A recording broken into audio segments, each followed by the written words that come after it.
इन vitro fertilisation जो है एक प्रोसेस है जिसके द्वारा फर्टिलाइजेशन किया जाता है एग का स्पर्म के साथ इन विट्रो.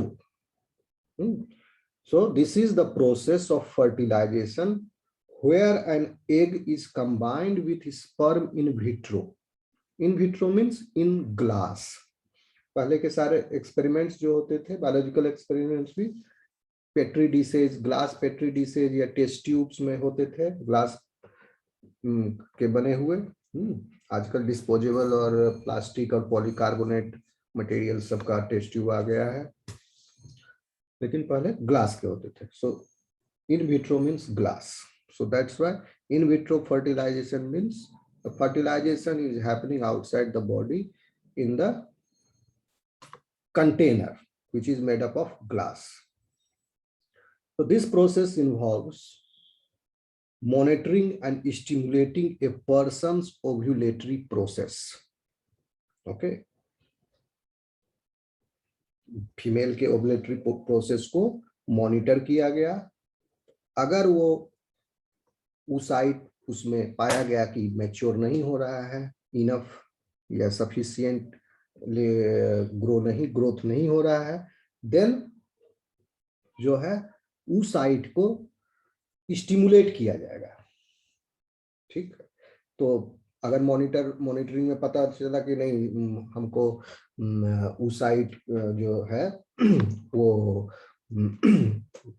एक टर्म भूल रहे हैं, एक टर्म है हम फर्स्ट क्लास में पढ़ाए थे, ग्राफियन फॉलिकल के स्टेज पर क्या बोलते हैं उसको, ए से नाम है, टर्म बोल रहा हूँ, हाँ एंट्रम स्टेज. ये पिक्चर दिख रहा है आपको, can you see this picture? इसमें देखिए टर्शियरी फॉलिकल जो है that is Graafian follicle.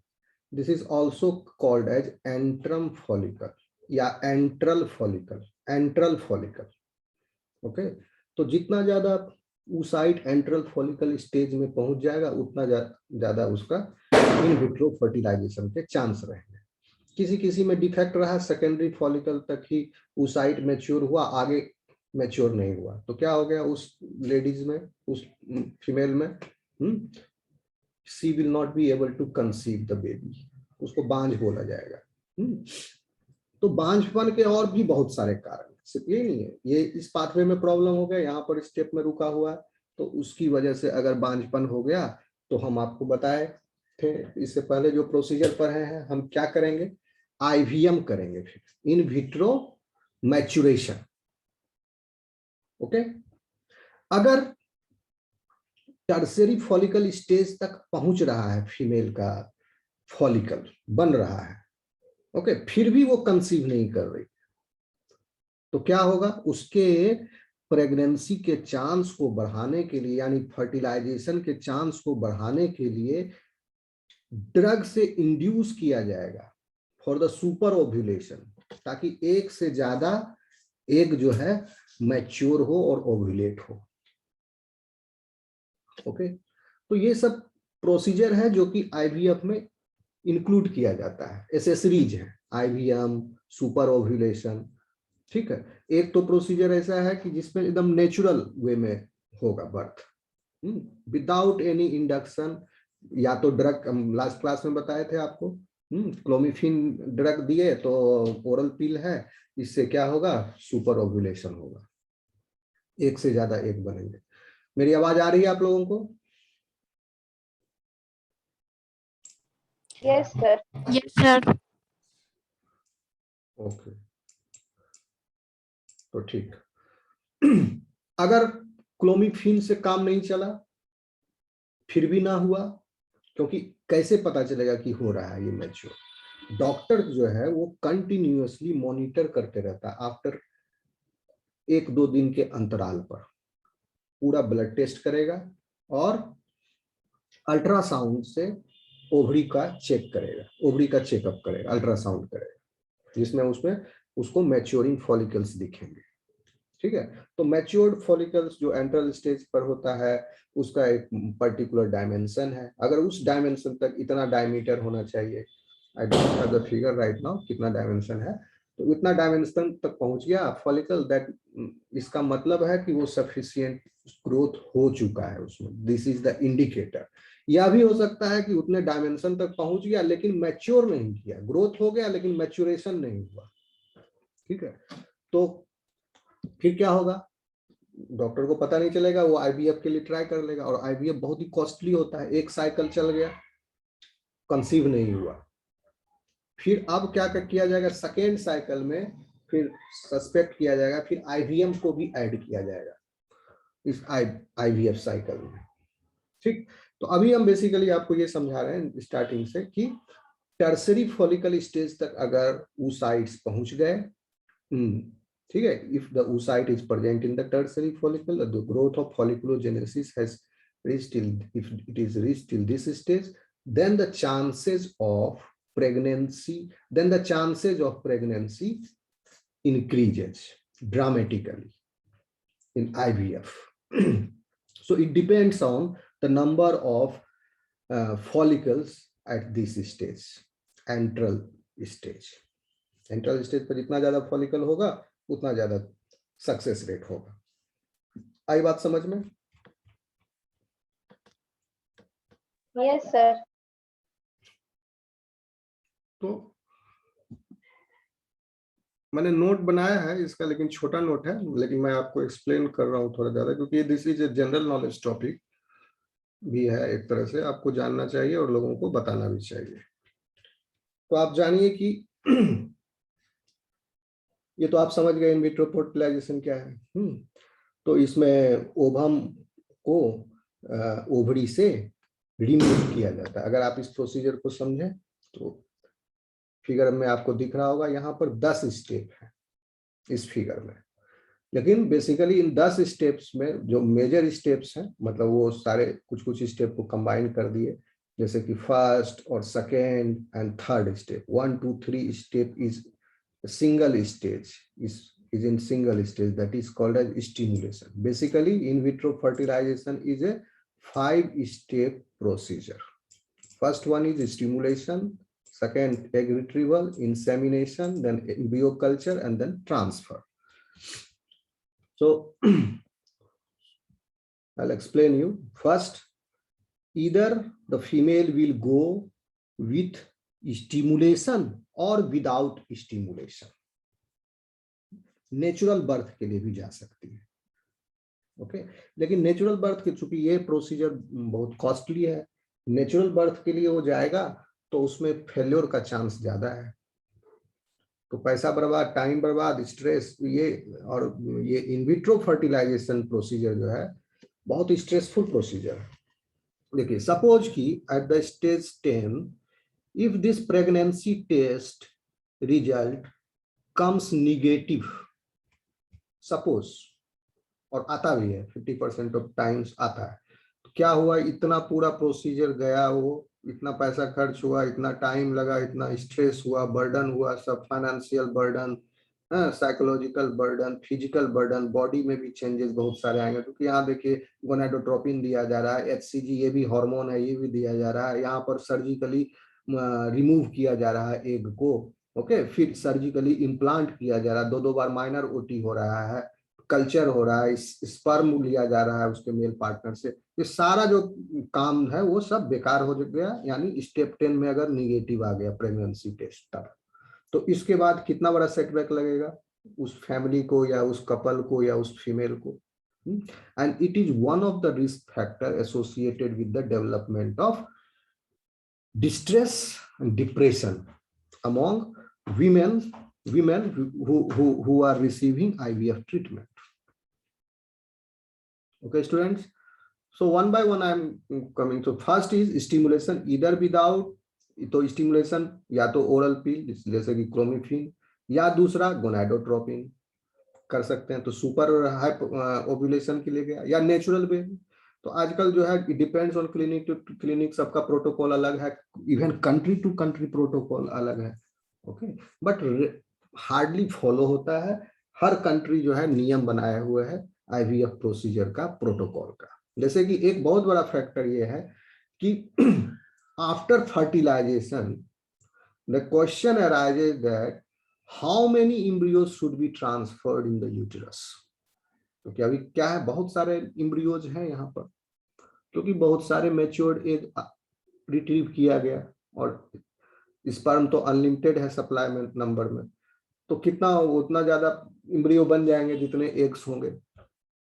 Okay, तो अब सवाल उठता है कितना एम्ब्रियो को ट्रांसफर किया जाए। तो हर कंट्री ने नियम लगा, जैसे ज्यादातर कंट्रीज जो है उन्होंने नियम लगाया हुआ है कि 2 से ज्यादा नहीं, 2 एम्ब्रियो से ज्यादा नहीं ट्रांसप्लांट किया जाएगा, नहीं तो अदरवाइज क्या होगा, मल्टीपल ऑर्डर प्रेगनेंसी होगा, जिसकी वजह से एक तो फीमेल के बॉडी पर असर पड़ेगा, ओके, प्लस जो ग्रोइंग बेबी है उसका भी डेवलपमेंट हैम्पर होगा, यानी उसमें इमेच्योर डिलीवरी हो सकती है उसकी, बर्थ वेट कम हो सकता है बच्चे का, ठीक है, ग्रोथ कम हो सकता है, और later on in the life बाद में भी उसमें ये सब डेवलपमेंटल कॉन्सिक्वेंसेज हो सकते हैं कि बच्चा कमजोर हो सकता है। ठीक, तो 2 से ज्यादा नहीं, यानी ट्विंस तक कर सकते हैं। ट्रिपलेट्स, फिर क्वेश्चन पूछेगा आपसे, आप चाहते हैं क्या, फीमेल से पूछा जाएगा, तो ट्रिपलेट्स भी अगर कंसेंट दिया तो अलाउ कर देगा, उससे ज्यादा नहीं। और कंट्री वाइज ये इस पर नियम है, मतलब समझ लिए रेस्ट्रिक्शन है, but hardly they follow, many clinics don't follow. सिर्फ ये नहीं, एक हम एक एग्जांपल दिए एक नियम का, और भी बहुत सारा प्रोटोकॉल्स है। तो अब देखिए स्टिमुलेशन होगा या तो ड्रग के साथ, या तो गोनाडोट्रोपिन के साथ, या नेचुरल वे में गए, हम कोई स्टिमुलेशन नहीं की लिए, ठीक है। और उसके बाद ब्लड टेस्ट चलते रहा, अल्ट्रासाउंड चलते रहा, और उसका फॉलिकुलोजेनेसिस फीमेल का ऑब्जर्व करते जा रहे हैं हम लोग, ठीक है। कैसे ऑब्जर्व करेंगे, हमको बेसिकली पता करना है कि उसका 14th डे कब आ रहा है, ठीक, 14th डे कब आने वाला है, यानी यह हम 12वें 13वें दिन जान जाएंगे 14th डे कब आने वाला है। ये तो एक तो फीमेल अपना हिस्ट्री बताएगी, उस हिस्ट्री से भी कैलकुलेट किया जा सकता है, बट उसमें 1-2 दिन का आगे पीछे हो सकता है, या तो 14th डे उस कैलकुलेशन के हिसाब से 12th डे हो जाए या 15th डे हो जाए। तो क्या करेगा, ब्लड टेस्ट किया जा रहा है। ब्लड टेस्ट में क्या है, आपका ये इसको एक कलेक्शन ऑफ टेस्ट है जिसको ओवेरियन रिजर्व टेस्ट बोलते हैं, जिसमें FSH, LH, prolactin, other Mullerian hormones, इन सब का लेवल निकाला जाता है, ठीक है।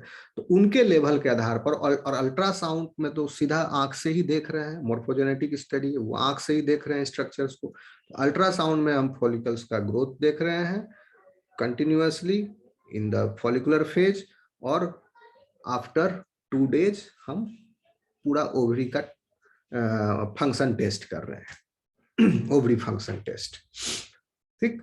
तो उसके आधार पर हम एक मैनिपुलेट कर लेंगे ग्राफ पर कि हाँ वो 14th डे कब आने वाला है, एंड बिफोर दैट और ऑन दैट 14th डे, आपको बताया लास्ट क्लास में, ह्यूमन कोरियोनिक गोनाडोट्रोपिन हार्मोन अगर दे दिया जाए इंजेक्शन, तो ओव्यूलेशन विल अकर, ओव्यूलेशन हो जाएगा।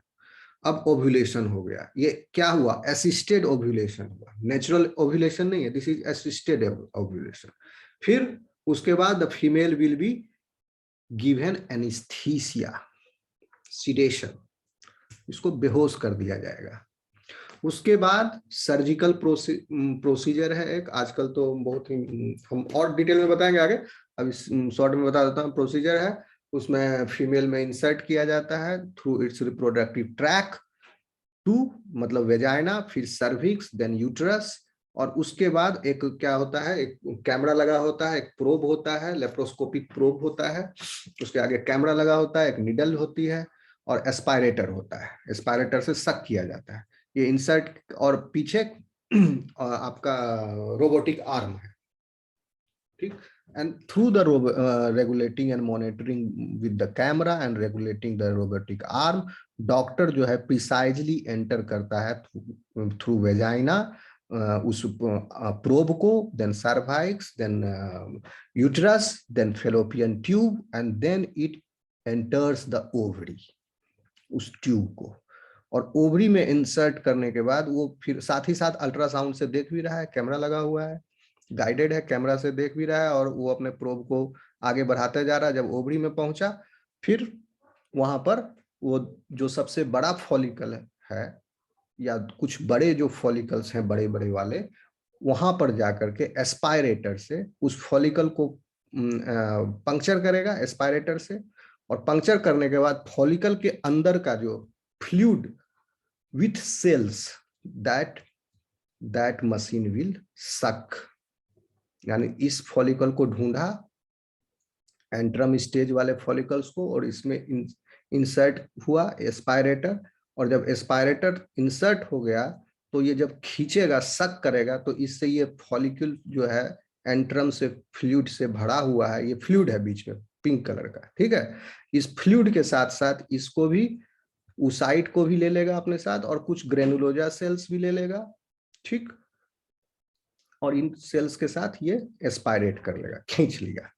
तो क्या कितना आसान हो गया, फीमेल्स को बड़ा कोई मेजर ऑपरेशन नहीं करना पड़ा, पेट को बड़ा चीरा नहीं लगाना पड़ा, और एक माइनर प्रोसीजर से एडवांस मेडिकल टेक्निक जो है लेप्रोस्कोपिक टेक्निक, उससे हम एग को रिट्रीव कर लिए। लेकिन ये पूरा प्रोसीजर जो है फीमेल को काफी डिस्कम्फर्ट काउज करेगा, इसलिए उसको बेहोश करना जरूरी है। सिरेटन कर दिए, उसके बाद एग रिट्रीव कर लिए, फिर उसके मेल पार्टनर से सीमेन कलेक्ट कर लिया गया और उसको एग्जामिन किया गया। अगर तो सीमेन ठीक है, हेल्दी है, सपोज की प्रॉब्लम फीमेल्स में था, मेल ठीक था, तो इसका सीमेन तो हेल्दी है, तो इट विल इजिली फर्टिलाइज। अगर प्रॉब्लम फीमेल में भी था, मेल में भी था, दोनों में था प्रॉब्लम, ठीक। अगर फीमेल में नहीं था, मेल में था प्रॉब्लम, तब तो ये नेचुरल वे में जाएगी फीमेल, क्यों स्टिमुलेशन और मैच्योरेशन कराएगी अपना, वो नेचुरल वे में जाएगी।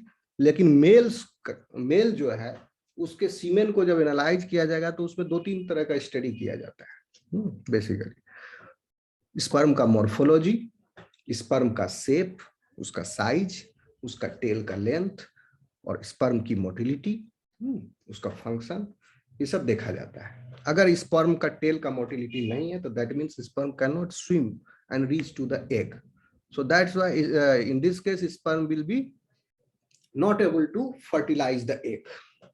तो अब इस केस में पुरुष क्या कहला रहा है, उसके ऊपर भी एक लेवल लगा हुआ है कि वो मतलब खुद भी अंदर में हीन भावना से ग्रसित है कि हम नहीं बच्चा पैदा कर पा रहे हैं, तो वो इनफर्टाइल बना हुआ है इसकी वजह से, क्योंकि उसका स्पर्म में जो था वीक थे।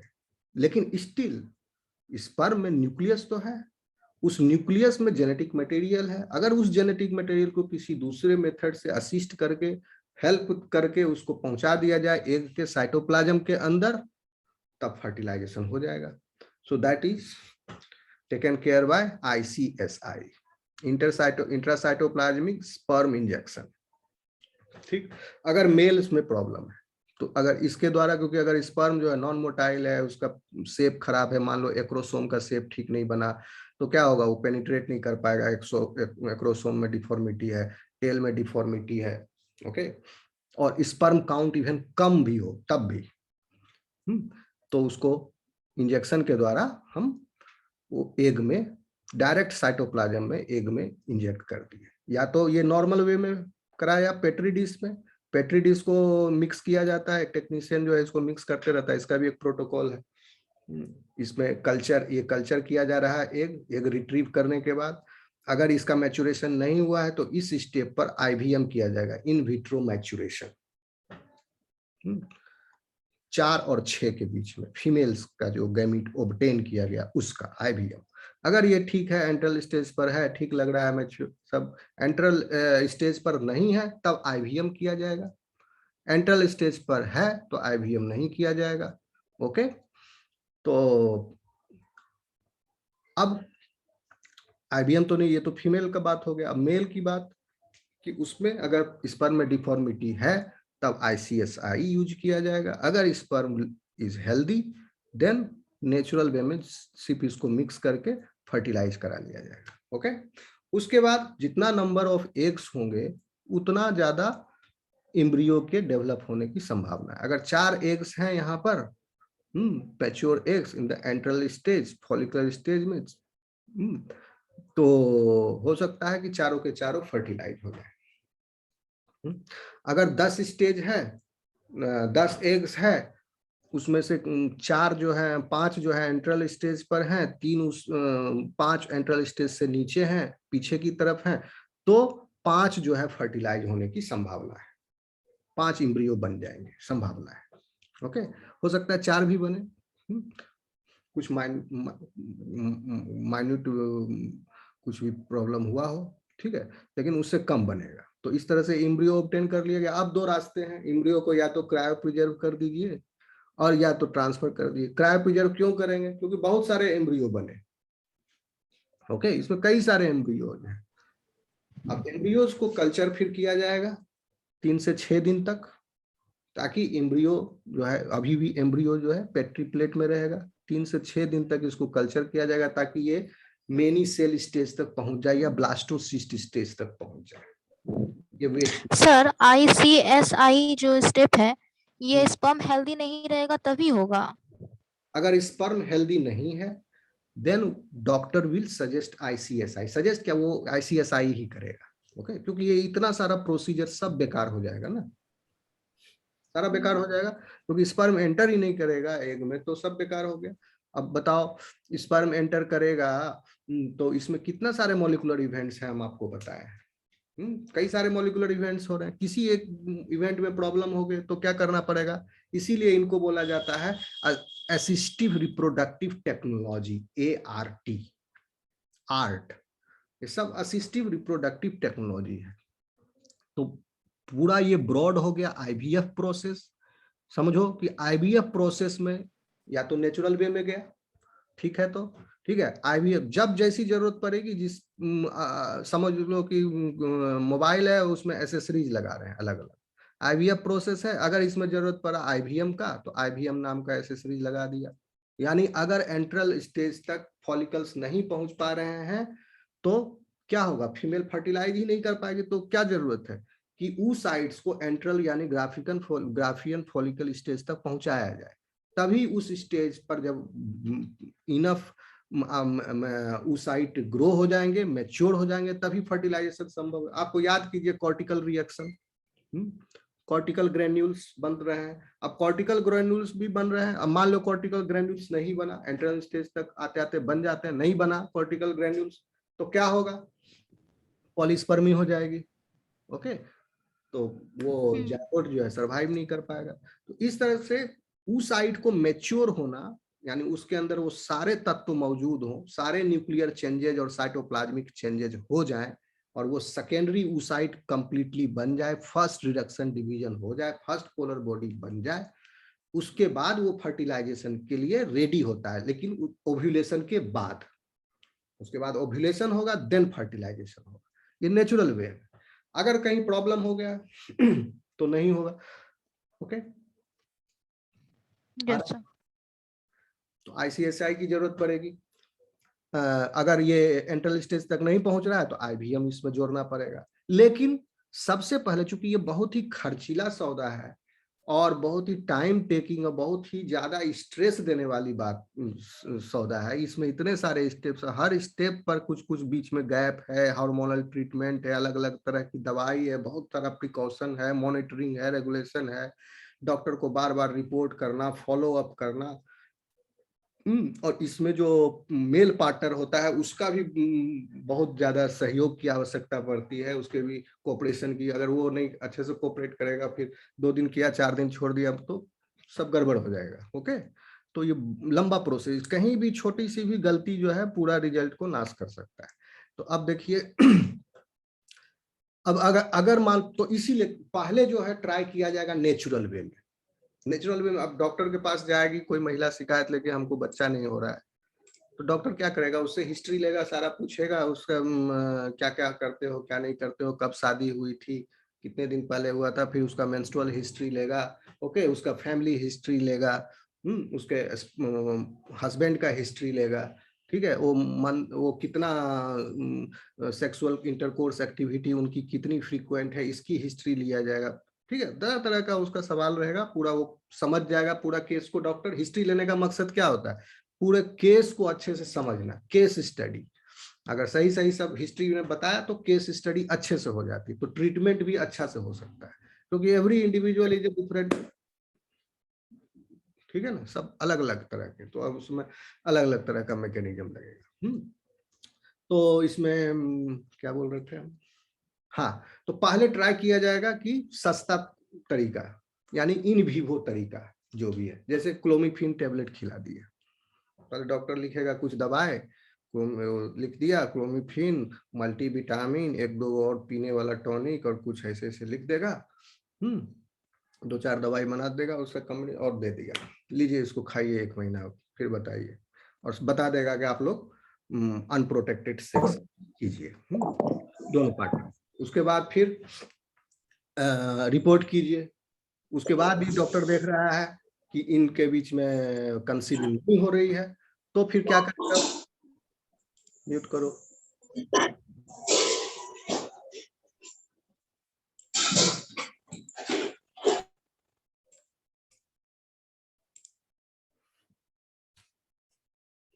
हाँ, तो ओरल मेडिकेशन देने के बाद भी देखेगा कि नहीं हो रहा है, तब he will go for hormonal gonadotropin का सब क्यूटेनियस डर्मल इंजेक्शन देगा।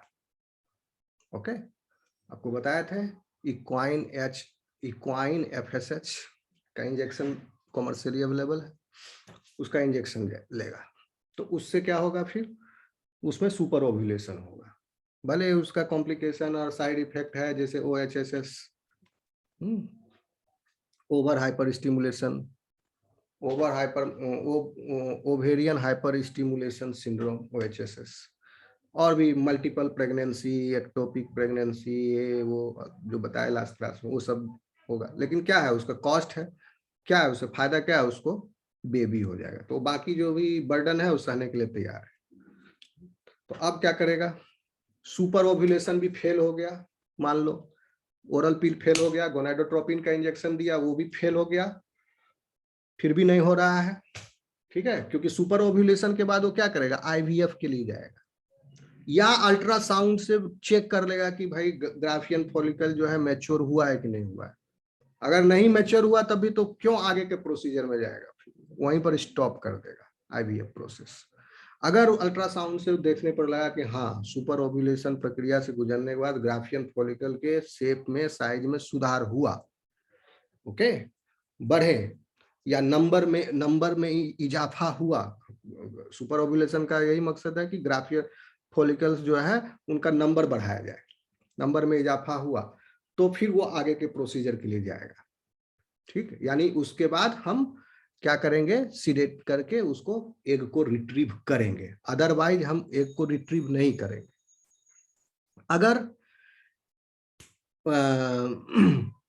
हार्मोनल इंजेक्शन के बाद भी मान लिया जाए कि नहीं हो रहा है, यानी एंट्रल स्टेज तक, ग्राफियन फॉलिकल स्टेज तक नहीं पहुंच रहा है हमारा फॉलिकुलोजेनेसिस कंप्लीट नहीं हो रहा है, दैट मीन्स कि oocyte मैच्योरेशन में प्रॉब्लम है, तब क्या किया जाएगा? इमेच्योर oocytes को ही आइसोलेट किया जाएगा, रिट्रीव किया जाएगा। इस फिगर में आप देख रहे हैं रिट्रीवल ऑफ एग, ये मैच्योर oocyte का एग है, ये सिंपल फिगर है। अगर नहीं हुआ, हम आपको और एक्स्ट्रा बता रहे हैं इसमें ऐड करके, ओके। अगर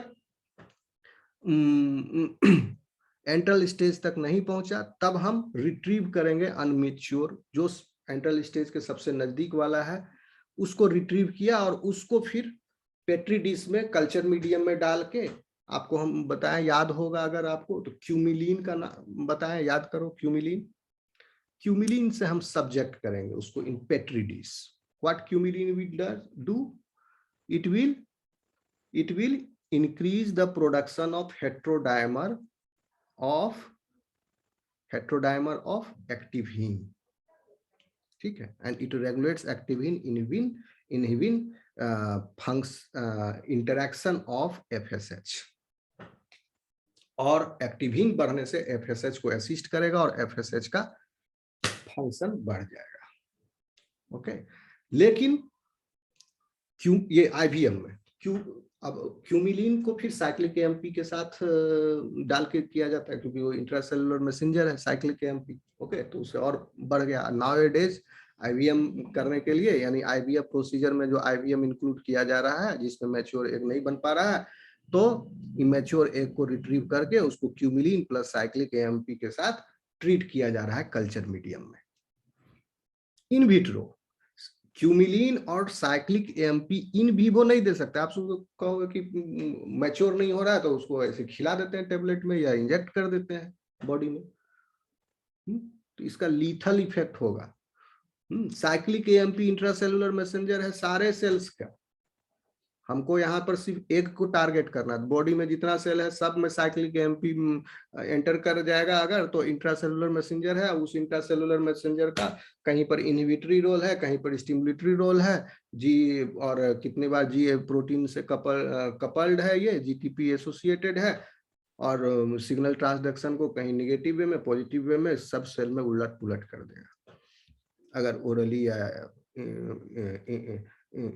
इंट्रावीनस दे दिए तो इसीलिए इन विट्रो में ही दे सकते हैं, इसलिए इन आईवीएम में ये किया जाता है। उसके बाद क्या हम एक्सपेक्ट करते हैं कि एंट्रल स्टेज तक ग्राफियन फॉलिकल पहुंच जाए, और अगर वो पहुंच गया, हम देख लिए माइक्रोस्कोप से पहुंच गया, तो फिर अब इसका क्या किया जाएगा, इंसेमिनेशन किया जाएगा।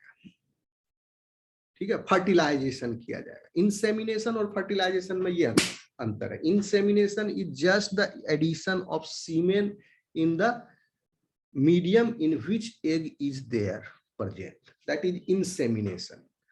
So insemination doesn't mean that the fertilization has happened. It doesn't mean. अगर इंसेमिनेशन जब किया जा रहा है और स्पर्म ही डिफेक्टिव है, तो उस इंसेमिनेशन का रिजल्ट 0 निकलेगा, फर्टिलाइजेशन नहीं होगा।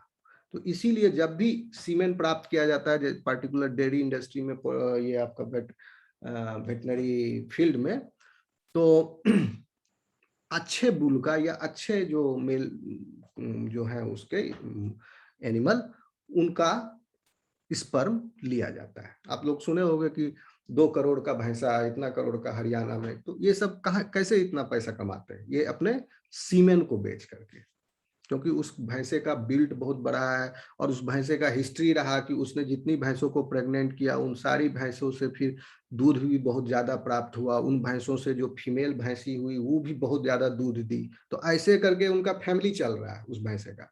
तो उसको आइडेंटिफाई कर लिया गया और उसको जो उसका मालिक है वो उसका अच्छे दाम में उसका सीमेन बेच रहा है पूरे देश में। तो इंसेमिनेशन कहने का मतलब, इंसेमिनेशन जो है हमेशा अच्छा सीमेन का किया जाता है ताकि फर्टिलाइजेशन हो। So insemination and fertilization are 2 different things.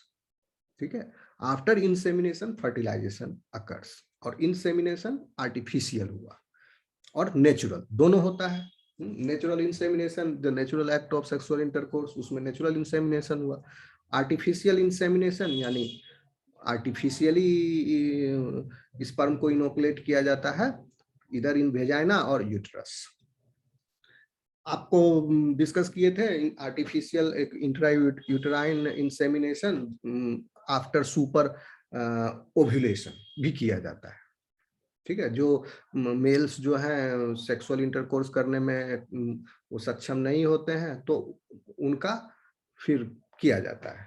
ठीक है, स्पर्म लेके। ओके, मान लो बीमार है, किडनी फेल है, हाथ टूट गया, पैर कटा हुआ है, या बेड रेस्ट पर है, कैंसर हो गया उसको, मतलब वेरियस तरह का सर्कमस्टांस है, तो उसमें क्या जाता है। और फीमेल्स को सुपर ओव्यूलेट करा के डायरेक्ट इंटर, तो वो एक मतलब सस्ता प्रोसीजर, और इसमें भी प्रेगनेंसी हो जाती है। अगर ऐसे हो गया तो क्यों आईवीएफ के लिए जाएगा वो, जरूरत नहीं है। आ रहा समझ में?